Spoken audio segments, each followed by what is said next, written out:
My name is Isla Sterling, and I am 32 years old. 3 weeks ago, my parents sent me a text message today.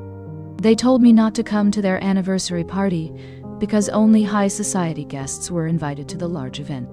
I thought I was used to being pushed aside for 10 long years without a single family Christmas photo or card. I spent 10 years being introduced to their wealthy friends as the daughter who works with old buildings and dusty blueprints. But that text message was different because it felt very final, so I stayed in my apartment that night alone as requested. Then my phone rang, and it was my sister Audrey calling, who never calls unless she needs something for her own life. Her voice was shaking as she asked why I hid this news from the family, since Mom and Dad saw news. I did not hide anything from them, but I just stopped explaining myself to people who refused to listen to me. Let me take you back 3 years to the day I received a project that would change everything for my career. I grew up in the Sterling household just outside Boston City, in a family that looked perfect in every single holiday photo. My father was a sharp litigation lawyer with a mind like a steel trap that never missed a single detail. My mother was a high-end interior designer who could judge your net worth by looking at the weave of rugs. Then, there was Audrey, the golden daughter, who followed exactly in my father's footsteps to join his prestigious law firm. They were the image of success, while I was the architect who preferred the company of crumbling stone and forgotten history. To them, my career was just a hobby, or a phase that I never outgrew in my loud, expensive world. I was the quiet disappointment to everyone who expected me to be more like my perfect sister in every single way. While my sister Audrey chose stability and prestige for herself, I chose the path of old bricks and dusty drafts. I turned down a spot at Harvard Law to pursue historic preservation at a much smaller but more specialized school. To my parents, this was an act of betrayal and a deliberate lowering of the family's social standing in public. During dinner parties, they would smile with very tight lips. They did this when someone asked about my work. Then, they would quickly steer the conversation back to Audrey. They talked about her successful cases or her flawless marriage. She was married to a senior partner at the firm. The estrangement did not happen all at once, but it seeped in slowly over many years of quiet neglect. It started with them forgetting to call me during holidays. Then my name vanished completely from the guest list of their important social gatherings at the local country club. But I learned to live with the silence, and I channeled all of my energy into my craft and my designs. I wanted to prove that what I did had value, whether they chose to recognize it or not in life. Then the Willow Creek Estate project arrived on my desk. It was an 18th century historic mansion and a relic. It was a crumbling estate that possessed a hauntingly beautiful spirit and a very dark and complicated history. For a restoration architect, this was a dream come true, but it was also a massive technical challenge to solve. I spent 18 long months sleeping on my drafting table. I was arguing with difficult contractors and inspecting every detail. I worked under the name of a major architectural firm. At the request of the new, very private owner, the identity of the lead architect was kept a secret. I loved the anonymity because it meant my success was built on merit rather than a family name. I poured my soul into the restoration of those limestone walls and mahogany floors for a year and a half. I did not tell my family about the Willow Creek project because part of me knew they would not care. Another part of me wanted a space that belonged to me where my triumphs and failures were not judged. I spent weeks matching the original blue paint and sourcing the hand-blown glass for every single window frame. As the manor began to breathe again, I felt a sense of healing in my own broken heart. I was no longer just the daughter who worked on old buildings for a living in the city. I was the one who saved them from being lost to time and the elements of the world. While I was deep in the dust of construction, my mother was busy planning their 35th anniversary party. She called me only once, but it was just to ask for help with a vintage-themed caterer. She did not ask about my life or my work during that brief and very cold phone call. She just assumed I would have the time for her needs, as I always did in the past. I gave my mother the contact information she wanted. Then I went back to the site to finish my masterpiece in silence without asking for anything else. Then came the morning that changed the entire year. I received a formal white envelope in the mail. It was a letter from the American Institute of Architects. I had been nominated for the Gold Medal Award. This is the highest honor in the entire profession. It was a recognition of my secret work on the Willow Creek Estate, and my heart began to race. The letter was signed by Victoria Beaumont herself today. She was the most legendary architect in the entire country. She had personally selected my work for the prize. I sat on my floor and cried for an hour. Then I realized the date of the award ceremony. It was scheduled for the same night as the anniversary party that my parents were planning to host. I felt a spark of hope that perhaps this would be the thing to finally make them see. I wanted them to see that I was not the failure they had created in their own minds. I decided to keep the nomination a secret until I won the award and could show them the medal. I imagined walking into their party with the gold medal around my neck and seeing their proud faces. But that fantasy was about to be crushed by the reality of who my parents really were inside. They did not want my success or my presence. They only wanted the image of perfection that I could never provide for them in this lifetime. I decided to call my mother to test the waters and see if she would welcome me to their home for the big event. I dialed her number with shaking hands and a heavy heart late that Tuesday afternoon recently. She answered on the second ring with a heavy sigh that told me she was very busy with her high society party planning today. I asked her if she needed any help with the arrangements or the decorations for the night. She told me that everything was already under control by her professional team of event planners. Then she said something that made my blood run cold and my heart sink into my chest. She said that Audrey and her husband were bringing very important partners from the law firm there. She implied that my presence would be a distraction to the guests and the serious business. She said that I always looked very uncomfortable in formal wear and at these kinds of events. She suggested that I might be much happier staying at home in my small apartment alone. I tried to tell her about the big news regarding the Willow Creek project and my work, but she cut me off before I could finish a single sentence of my explanation today.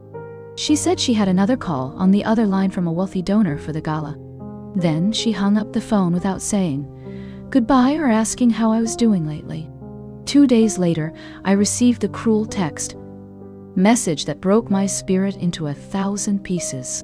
It said, "Do not come to the anniversary party because only high society guests were invited there." That was the moment my heart finally broke, and I realized I was just a stain on their perfect image of a successful family life. I turned off my phone and stared at the wall in total silence for a very long time. I was just the invisible daughter in their world. I spent the next 3 weeks building my armor. I did not reply to my parents or my sister. I went to a boutique in downtown Boston alone. I bought a dress that was deep midnight blue. It was the color of the midnight sky over the Willow Creek Estate on a clear winter night. It was elegant and bold and completely unlike me. I usually wore work boots and denim jeans every day, but for this night, I wanted to be someone who commanded respect from everyone in the room. The night of the ceremony arrived with cold wind. The venue was a grand hall in the city. It was filled with the most important people there. I walked in with my head held high today. I saw Victoria Beaumont standing near the front stage. She looked even more intimidating in person than photos. She was 60 years old with sharp silver hair. She turned and saw me approaching her table slowly. She smiled warmly and extended her hand to me. She told me that my work on Willow Creek was the most sensitive restoration she had seen. She said that I understood the soul of buildings. Her words meant more to me than a lifetime of approval from my parents or my sister Audrey. I realized that I had found my true tribe. I was surrounded by people who valued my mind. I was no longer the outcast in the corner. The ceremony began, and the lights went down low. I sat at the table next to Victoria Beaumont. I watched as awards were given to famous architects. Then the moment came for the Gold Medal Award. The announcer spoke about the importance of preserving history. He spoke about the delicate balance of old and new. Then he called my name out to the crowd. He announced Isla Sterling for the Willow Creek restoration. The applause was loud and it filled the room. I walked up the stairs to the stage slowly. The spotlight was bright, and it felt like sunshine. Victoria Beaumont handed me a heavy gold medal. She whispered that I deserved every bit of this. I stood at the podium and looked at the sea of faces that were smiling up at me. I took a deep breath and began my speech. I spoke about how old buildings are like people. I said that sometimes the things we think are broken are actually just waiting to be loved again. I said that value is not about being new. It is about the history and the foundation underneath. I finished my speech and the room stood up. They gave me a standing ovation that lasted minutes. I felt tears running down my face that night, but they were tears of joy and not sadness. I had finally proven my worth to the world. After the ceremony, the champagne began to flow freely. Victoria Beaumont pulled me aside to a quiet corner. She looked at me with a mischievous glint in her sharp blue eyes as she held her glass. She asked me if I was related to the Sterlings who were holding a party tonight. My stomach dropped when she mentioned their names today. I told her that they were my parents. I told her that I was not invited there. I explained that they told me I was not high society enough for their important guest list. Victoria laughed out loud and shook her head. She told me that was the most ridiculous thing. She said that my parents had been begging her to attend their anniversary party for 6 months. They wanted to show off their connections to her. They wanted to use her name to impress others. But she had declined their invitation weeks ago. She chose to come to my ceremony instead. She said she preferred talent over empty social climbing. Then she had an idea that made her smile. She asked me if I wanted to crash their party with my gold medal around my neck. She said we should go together as a team. She wanted to introduce the gold medal winner to the hosts of the party personally that night. She said it would be a lesson for them. We took Victoria Beaumont's black limousine to the country club. My heart was pounding against my ribs like a drum. The valet opened the door, and I stepped out onto the red carpet in my midnight blue silk dress. Victoria stood beside me like a pillar of strength. She told me to keep my chin up high. We walked through the double doors of the ballroom. The room was filled with the sound of violins. Suddenly, the music seemed to stop as people noticed the legendary Victoria Beaumont walking in with a stranger.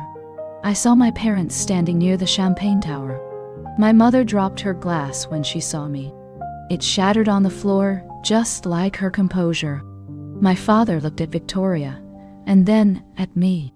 His face turned pale, as if he saw a ghost. Audrey was standing next to them in a silver dress. She looked confused and angry at my sudden arrival.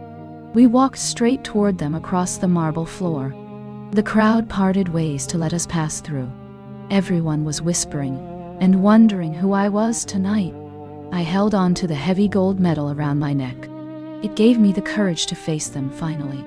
Victoria smiled at the crowd and waved to them.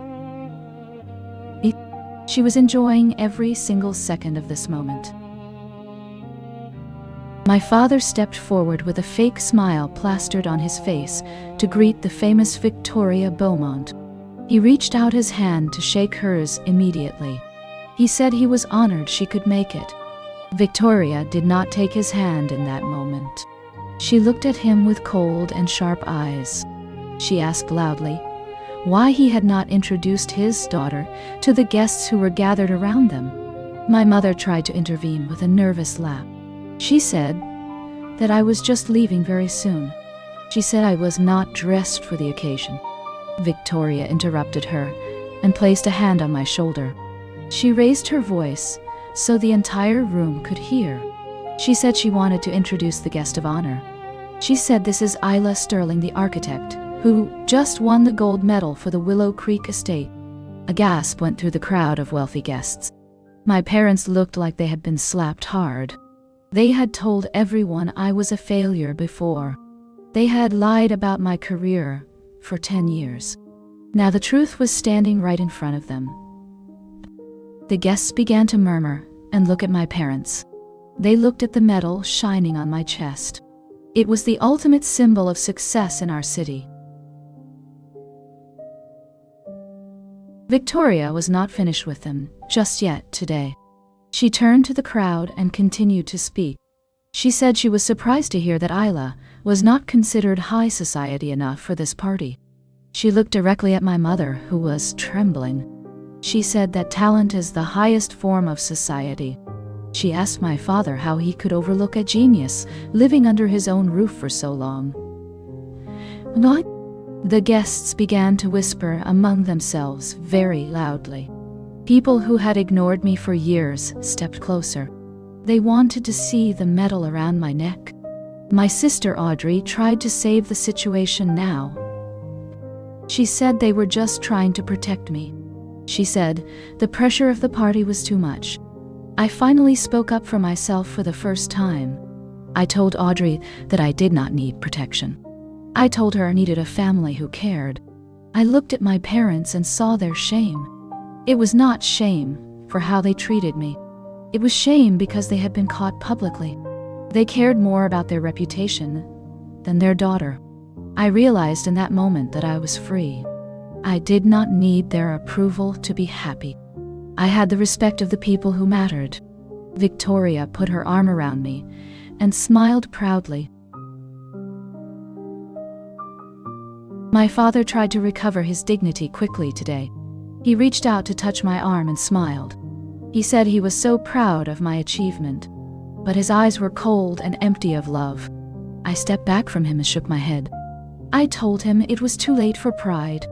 The guests were watching every move, like a hawk. They saw the lie behind his polished mask today. My mother was crying, but they were tears of anger. She was angry that I ruined her perfect night. She hissed at me to stop making a scene. She whispered that I was embarrassing the family name. I looked at her and felt absolutely nothing inside. The bond between us had been severed years ago. Victoria Beaumont clapped her hands to break the tension.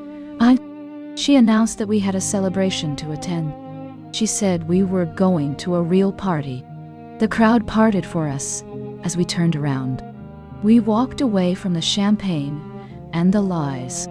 I left my family standing in the wreckage there. They were alone in a room full of people. They had their high society guests and their money, but they had lost the only authentic thing there. They stood in the silence of their own making. I walked out of the double doors without fear. We walked out into the cool night air together. The silence outside was better than the noise inside. I took a deep breath and felt the heavy weight lift off my shoulders for the first time ever. The heavy gold medal felt warm against my skin. It was a physical reminder of what I achieved alone. Victoria opened the car door for me and smiled. She told me I handled myself with true grace. She said that dignity is quiet and not loud today. We sat in the back of the limousine relaxing now. The leather seats were soft and the ride was smooth. She asked me what I wanted to do next. She said she had a proposal for my future career. She wanted me to join her firm as a partner. She said she needed someone with my unique vision there. I could not believe what I was hearing that night. I had gone from being the invisible daughter earlier today. Now I was being offered a seat at the table of the greatest architect in the country right now. I accepted her offer without a second of hesitation. We drove away from the country club and smiled. I did not look back at the building even once. I left the ghosts of my past behind me there. The ride to the city felt like a dream to me. I watched the lights of Boston pass by us slowly. I knew that tomorrow would be a new day. It was the start of a life I chose. The next few months were a whirlwind of success. I moved out of my small apartment immediately that week. I bought a spacious loft in the city with light. It had big windows that looked out over Boston City. My name was featured in architectural magazines across the country. Everyone wanted to know about the Willow Creek restoration project. My parents tried to call me many times since then. They sent texts saying they missed me so much today. They sent expensive gifts which I returned to them unopened. I knew that they did not miss me at all. They only missed the fame and the public attention. They missed the connection to Victoria Beaumont and her success. I finally blocked their numbers and found my true peace. Audrey sent me a long email asking for a favor. She wanted VIP tickets to a gala I was hosting. I deleted the email without reading it at all there. I realized that family is not always about blood relations. It is about the people who truly see your value. It is about the people who help you rise up. I am Isla Sterling, and I am finally free today. I build things that last, and I am very happy. The foundation of my life is strong and very real. I no longer seek approval from those who cannot see the beauty in the things that I build with love. I have built a home within myself at last today. 6 months had passed since the night at the Grand Country Club where everything changed for me. I was working in my new bright office with a beautiful view of the harbor in Boston City. The phone on my desk rang and broke the quiet silence of the afternoon during my busy day. It was the receptionist from the front lobby downstairs, telling me that Mr. and Mrs. Sterling were here. They were demanding to see me without an appointment, and they were making a scene in the lobby. My hands froze over the keyboard for a brief second as I felt the old fear rising up. But then I looked at the framed gold medal, which was hanging on my wall in the sunlight. It reminded me of who I am and what I have earned with my own hard work lately.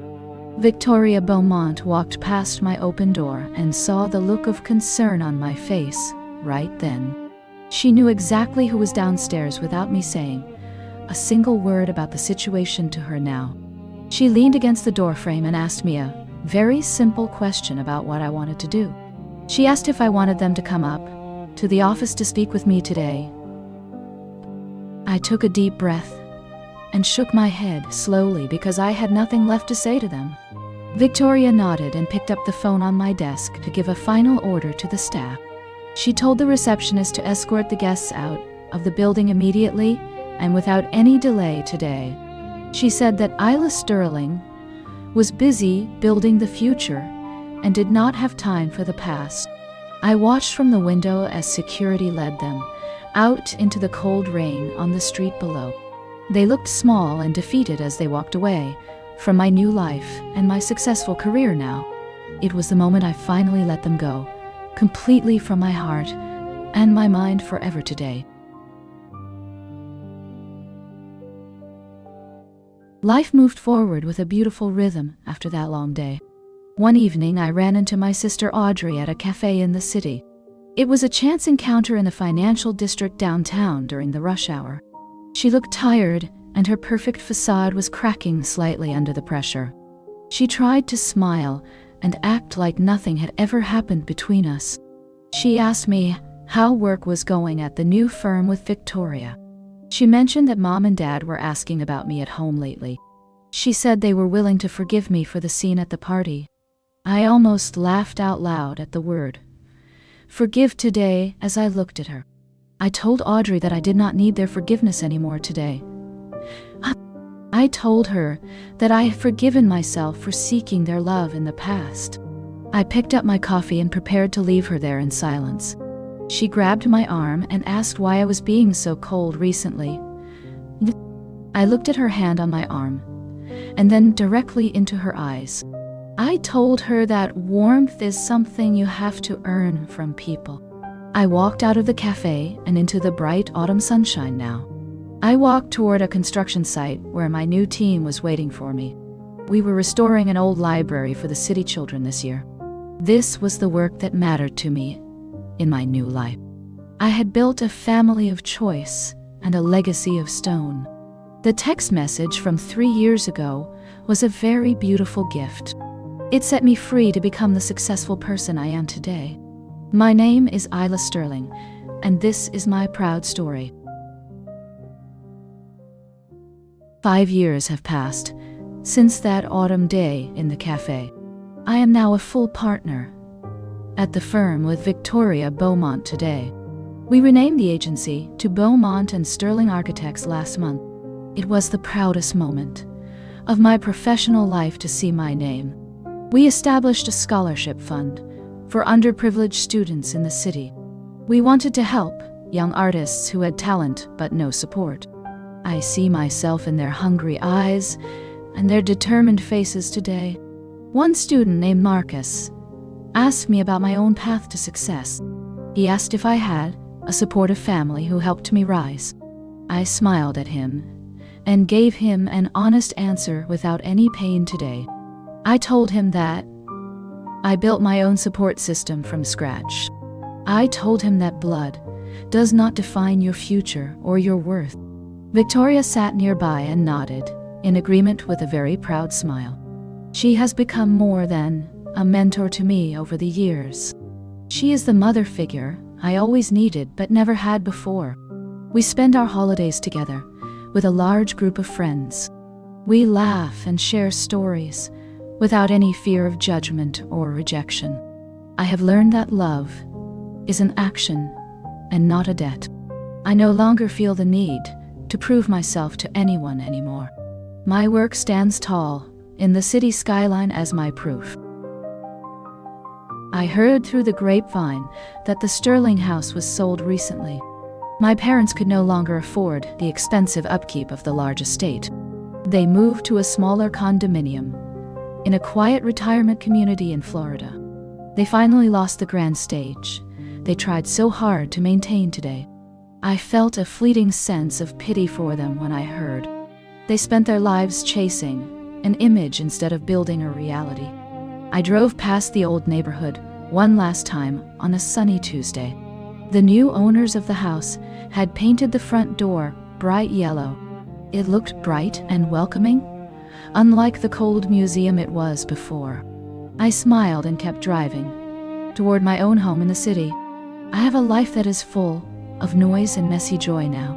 I have a dog named Blueprint who greets me at the front door. I have friends who know the real me and love me anyway today. The silence of my childhood has been replaced by laughter and music. I no longer check my phone, waiting for a text message from them. The rejection that once broke me has become my greatest strength today. I am grateful for the pain because it forced me to move forward. I realized that the text message was not a door closing shut forever. It was the sound of a prison cell unlocking for me finally. I am Isla Sterling, and I have finally built a life. This life belongs to me, and it is beautiful in every single way. The seasons turned and winter brought a new challenge to our firm in the city. The city council approached us about a crumbling lighthouse on the rocky edge of the harbor. It was a structure that everyone said was too damaged to be saved by anyone today. They wanted to tear it down and build something modern. But I saw the beauty in the weathered stone walls. I saw the history in the rusted iron lantern room. I fought for the project with a passion that surprised even Victoria Beaumont in the meeting. I told the council members that erasing history is easy. I told them that saving, it takes courage and vision. They gave me a chance to prove my theory right. I spent months on the cold cliffs with my team. We reinforced the foundation and polished the old glass lens. When we finally turned the light on for the first time, crowds gathered to watch it. The beam of light cut through the darkness of the night like a bright hope. I stood there watching it, and I felt a deep sense of purpose in my heart. I was no longer the girl who was hidden away. I was the keeper of the light for the city. Victoria Beaumont called me into her office on a quiet Friday afternoon with a smile. She poured 2 cups of tea and sat down slowly. She looked at me with a mixture of pride and sadness in her blue eyes. She told me that it was time for her to step back from the firm. She said she had taught me everything she knew about architecture and life over the years. She said she wanted to spend her days in her garden and travel the world. She placed a heavy set of keys on the desk between us in the sunlight. She told me that the firm was mine to lead into the future starting today.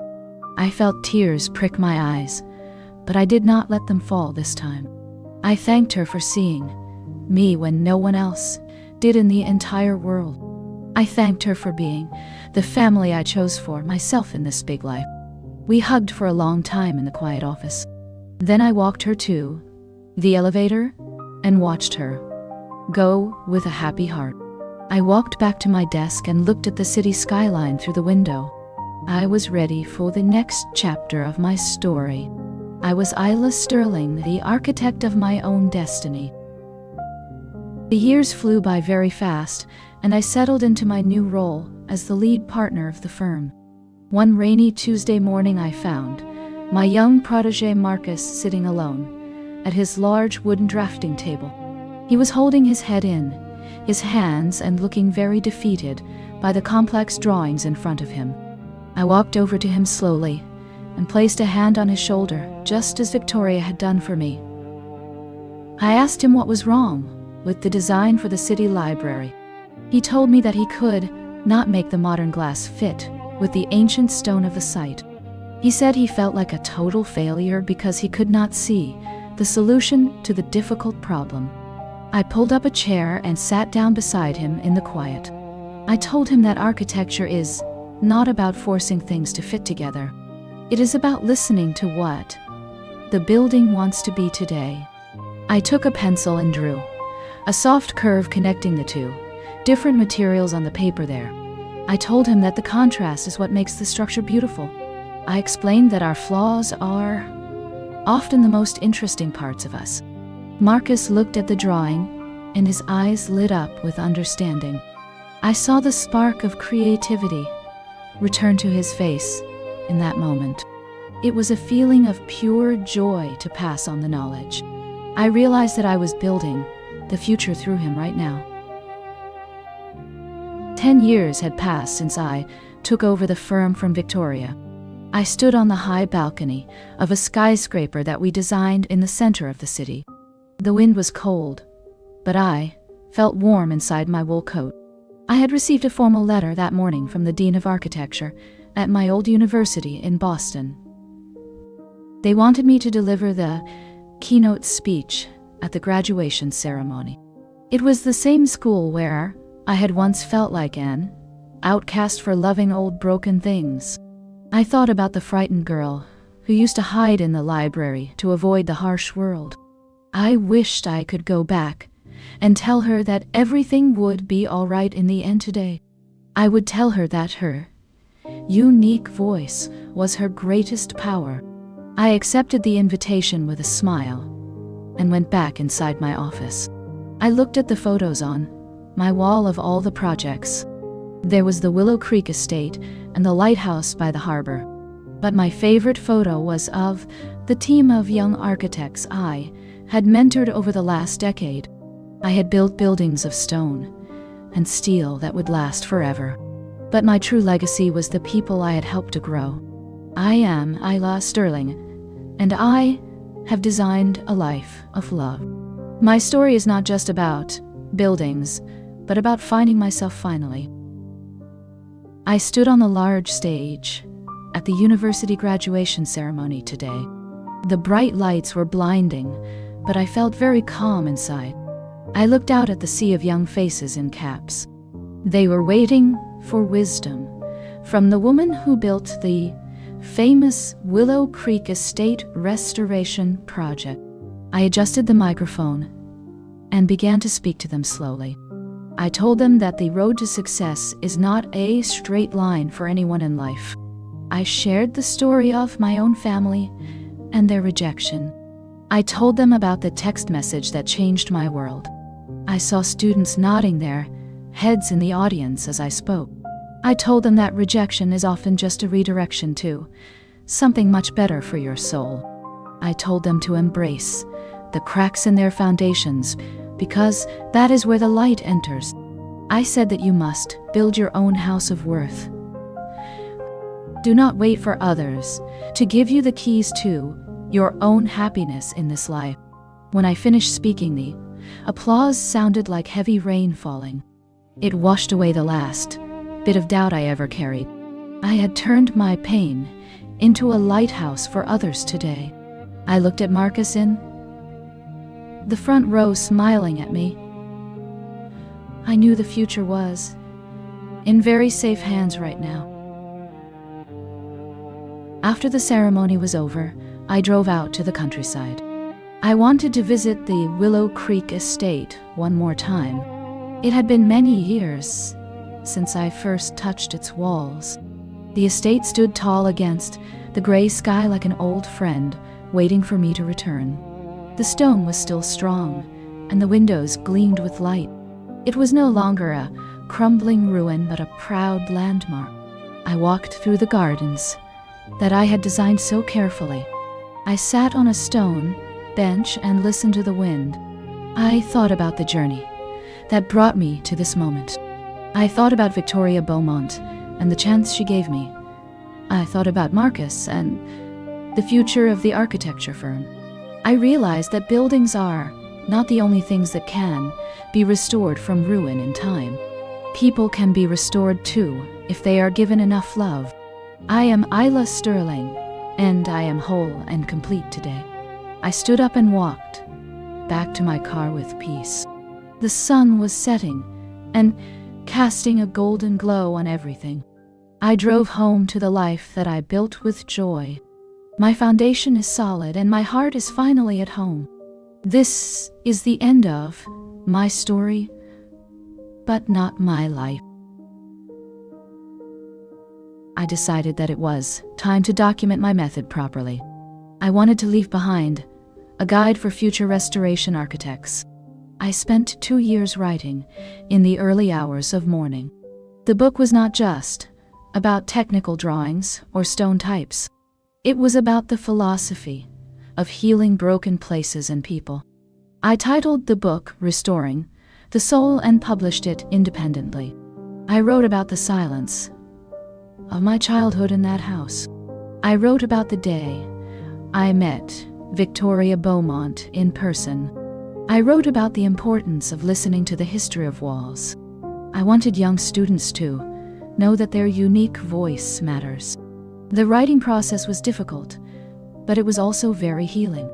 It felt like I was pulling the last splinters of pain out of my own heart finally.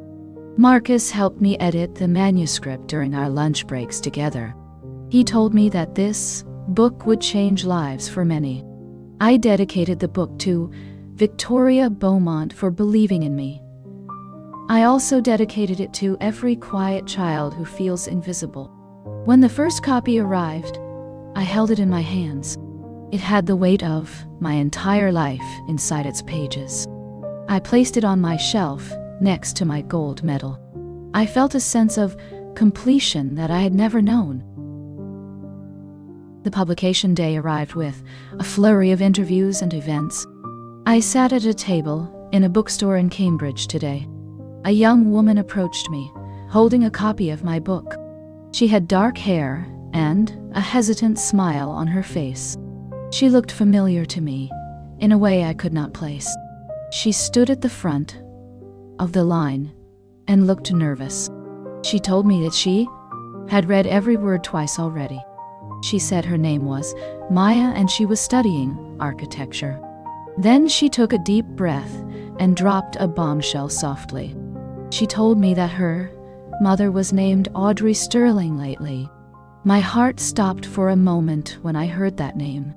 This girl was my niece, whom I had never met before. Maya told me that she found my book by total accident. She said she did not know about the family feud then. She only knew that she admired my work and my courage. She said she wanted to be an architect just like me. She looked at me with hope shining in her young eyes. I saw the same fire that I had at her age.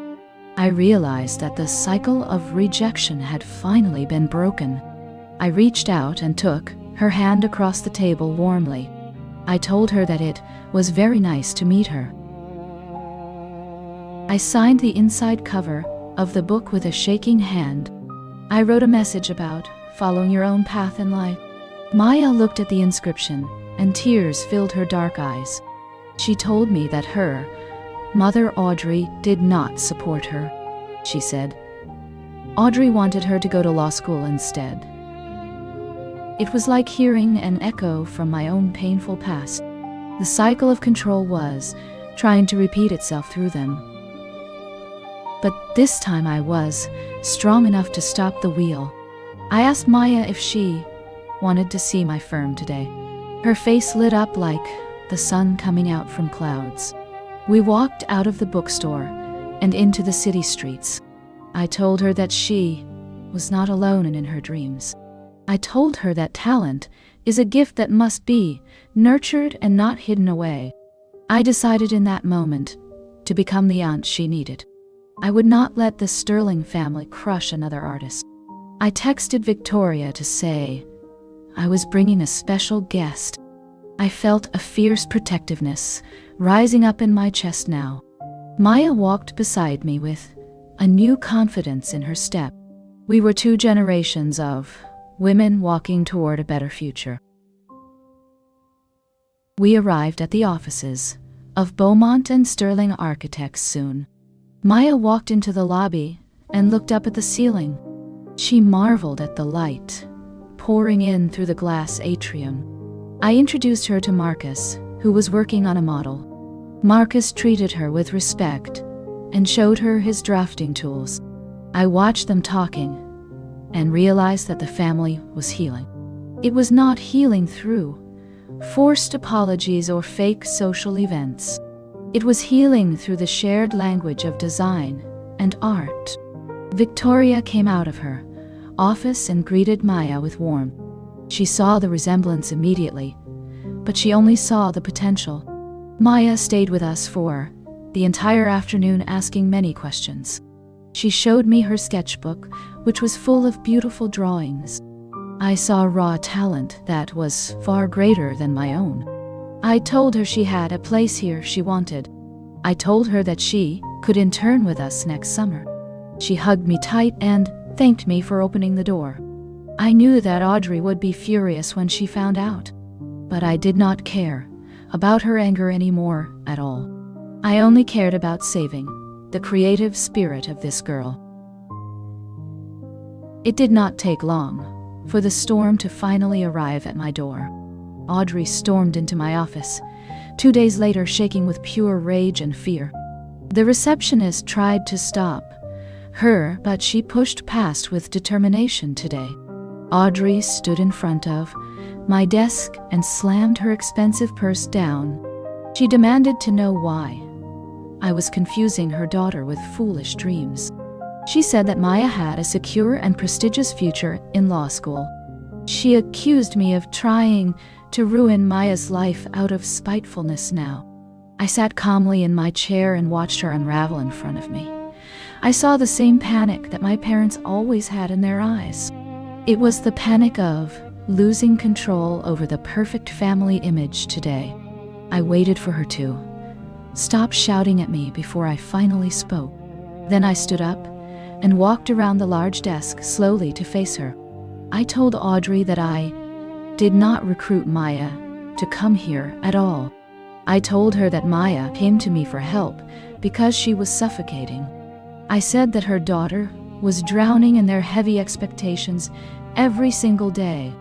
I asked Audrey if she truly wanted Maya to be happy in her life, or if she only wanted Maya to be a trophy for her friends.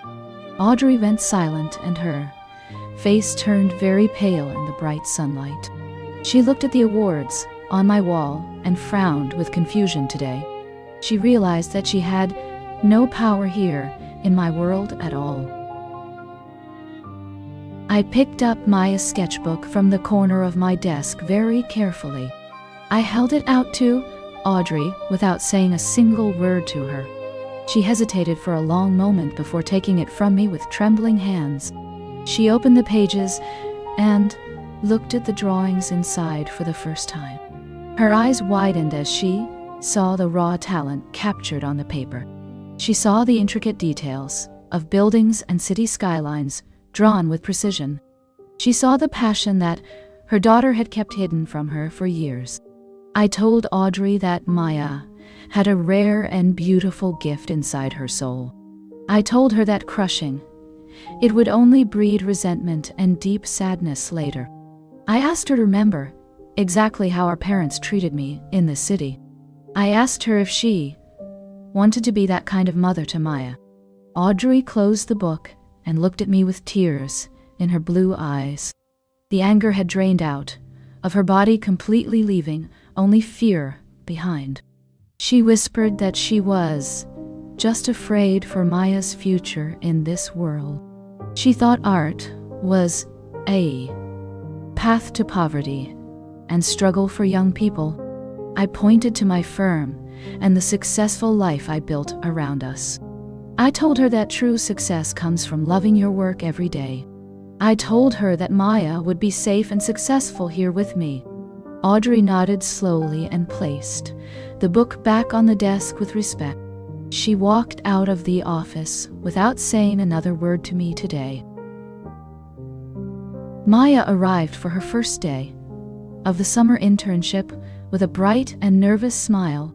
She wore a yellow dress that lit up the entire studio floor in the morning. I gave her a desk near the large window overlooking the historic city harbor. Marcus became her primary teacher, showing her the deep secrets of modern digital drafting. She learned how to balance the heavy weight of old stone with the lightness of steel.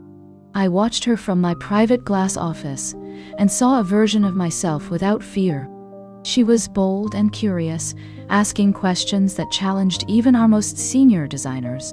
Even Audrey started to change, sending small and kind text messages to check on Maya.I. They were not demands for control, but simple questions about her day and well-being. It felt like a thin bridge was being built over a very deep and dark canyon. Maya spent her afternoons sketching the lighthouse project that we completed many years ago. She saw the soul of the building just as I had seen it during restoration. I realized that talent is not just about skill, but about how you see world. We were teaching her to see the beauty in the world and in herself. The summer was a season of growth for the entire Sterling family in many ways. I felt a sense of peace watching the next generation find her own true voice. By the end of August, we held a large open house for our latest project. It was a community center, built inside an old textile mill in the downtown. Maya had designed the entrance garden with a focus on native plants and stone. I was surprised to see Audrey walking through the doors with her husband that day. They did not look like the sharp litigation lawyers from my childhood memories today. They looked like parents who were genuinely curious about their daughter and her work. Audrey walked up to Maya and looked at the garden with a very quiet smile. She did not mention law or the high society expectations of the past years. She simply said that the flowers were beautiful and the stonework was strong. It was a small sentence, but it carried the weight of a huge apology. My father and mother even sent a large bouquet of lilies to the office. They were still in Florida, but the card was signed with both names. It was a quiet recognition that the world I built had its own value. I stood between Victoria and Maya, looking at the life I had created. The Sterling name was no longer a symbol of cold judgment and perfectionism today. It was a name associated with creation and healing and new beginnings right now. I felt the last bit of tension leave my body as I breathed in. We were finally free. The graduation ceremony took place on a bright and sunny morning in the late spring season today. I sat in the front row next to my sister Audrey, and we shared a single program. We did not speak much, but the silence was finally comfortable and filled with a quiet peace today. I could see the pride shining in Audrey's eyes as she watched the colorful procession of the students. Maya walked across the stage with her head held high and a look of pure determination in eyes. She had graduated at the top of her class with honors in the field of historic preservation architecture. When they called her name, the entire Sterling family stood up and cheered for her success together now. Audrey leaned over and whispered a small thank you into my ear as the applause filled the hall. I knew she was thanking me for protecting the bright spark of creativity in her young daughter's soul. I realized that the cycle of rejection had been fully replaced by a legacy of support and love. I remembered my own graduation where I had stood, alone without any family to celebrate my hard work. Seeing Maya surrounded by people who loved her was the greatest gift I could ever receive in life. She was the architect of a new family story, built on a foundation of honesty and mutual respect. We went to lunch afterward and talked about the many projects that were waiting for her at firm. The world felt wide and full of endless possibilities for the next generation of our Sterling name. I felt the warmth of the sun and knew that our family had finally found the right path. 10 years later, I stood in my office and looked at the busy studio floor one last time. I had decided that it was time to step back and let the younger voices lead the way. I called Marcus and Maya into the quiet room and handed them the keys to the entire firm. Marcus had become a brilliant leader, and Maya was the most talented restoration architect in the whole country. They were a perfect team to carry on the tradition of excellence that Victoria Beaumont had started here. I told them that the secret to a great building is the heart you put into the stone. I told them to never forget the people who will live and work inside the structures they create. I walked through the doors of the building and out into the warm afternoon air of the city. I decided to take a final drive out to the Willow Creek Estate to see the sunset today. I sat on the same stone bench and watched the light fade over the beautiful and restored grounds. The limestone was glowing with a soft golden color as the stars began to appear in the sky. I felt a deep sense of completion and joy that I had never known in my younger years. My name is Isla Sterling, and I have built many beautiful things that will stand the test time. But the most important thing I ever built was the bridge that brought my family back together again.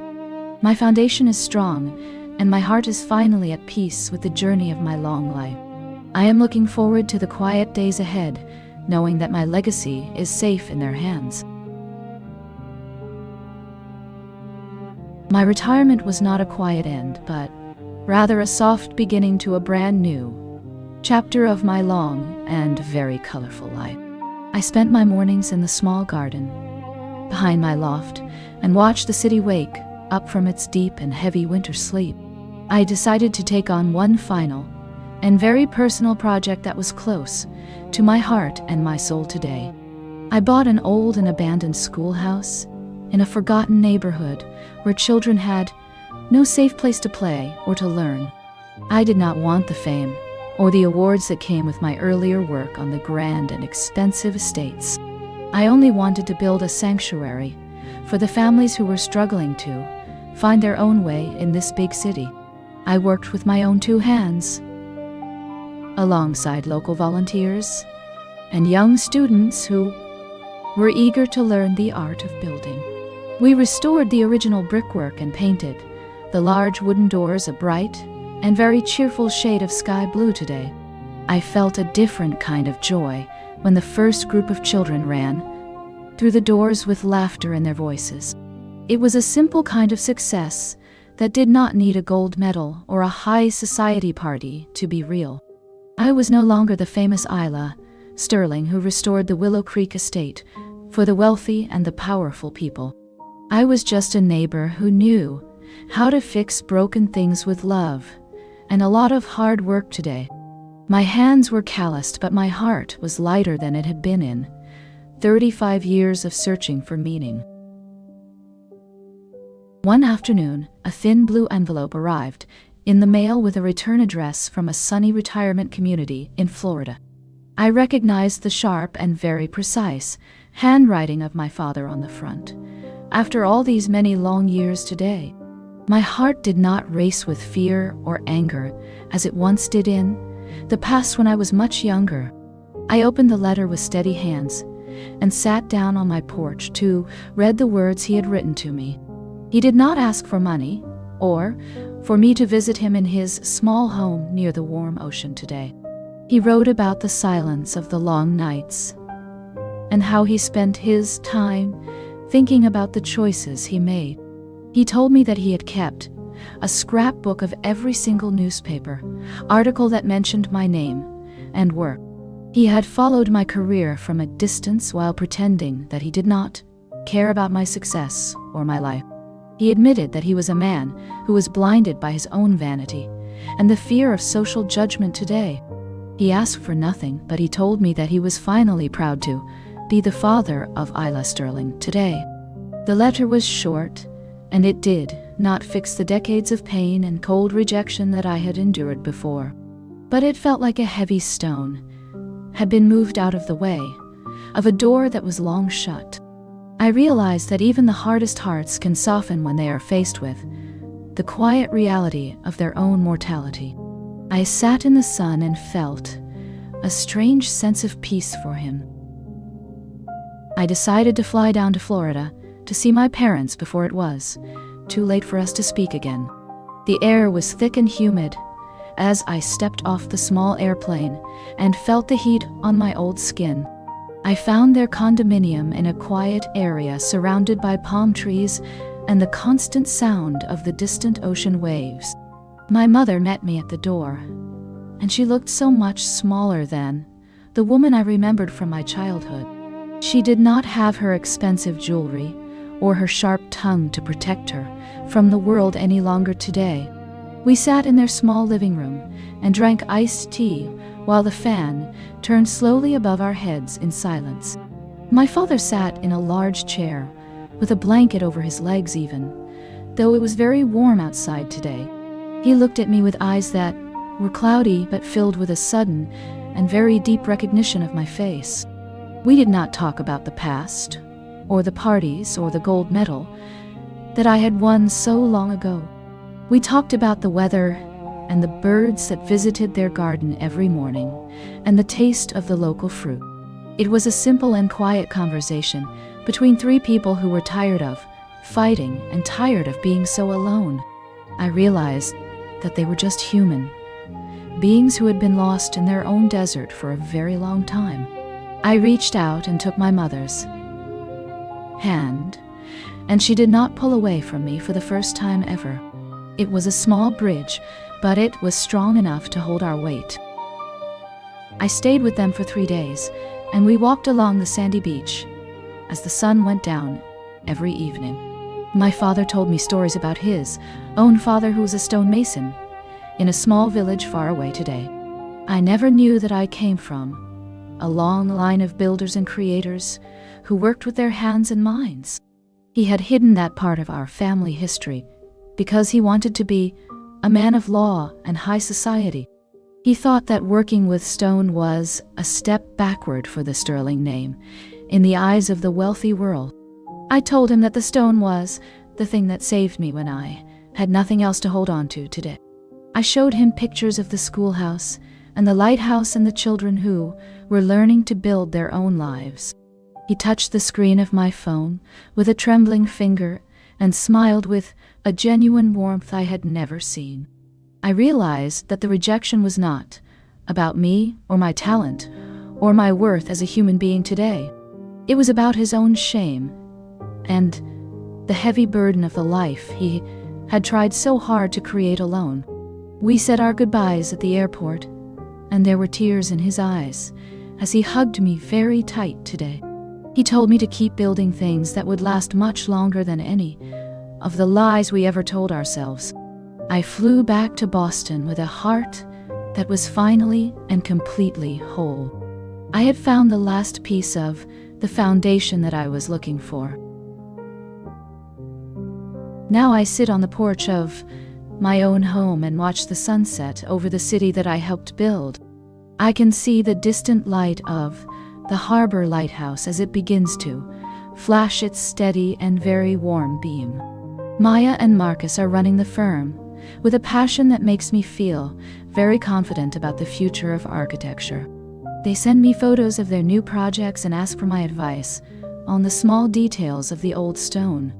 I am the grandmother of a new legacy that is built on love and the truth of who we really are. The text message that broke my heart 39 years ago is now just a faint memory of a different life. I have built many grand buildings, and I have restored many historic estates for the people of this great big country. But the most important structure I ever built was the life that I am living right now with a quiet soul. I am no longer searching for the approval of people who do not see the beauty in the simple and real. I am Isla Sterling. And I am a builder of dreams and a healer of the broken places in our hearts. The foundation is solid and the walls are strong, and the light is always left on for whoever needs a home. My story is finished, but the buildings will stand as a testament to the power of a spirit that never gave up. I close my eyes and listen to the music of the city, and I know that I am finally truly home.